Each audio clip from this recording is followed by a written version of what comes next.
Especially young అడల్ట్స్‌లో గానీ are అథ్లెటిక్స్‌లో చూసినాయంటే sports injuries.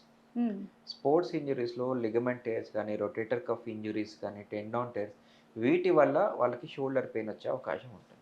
Sir ఇప్పుడది ఆ పెయినొస్తుంది. సో, అలాంటి పెయిన్ రాకుండా రిలీఫ్ అవ్వడానికి ఎలాంటి హ్మ్. ట్రీట్‌మెంట్ ఇస్తుంటారు మీరు జనరల్‌గా అందరికి? సో, షోల్డర్ పెయిన్‌లో అసలు ఈ టెండన్ వల్ల పెయిన్ వచ్చిందా? ఆర్ స్లాప్ టేర్స్ అంటాం. ఈ టేర్ వల్ల పెయిన్ వచ్చిందా? హ్మ్. రొటేటర్ కఫ్‌లో మనకి టేర్ అయిందా? వాటర్ ఏమైనా చేరిందా? హ్మ్. జాయింట్ ఆర్థరైటిస్ వచ్చిందా?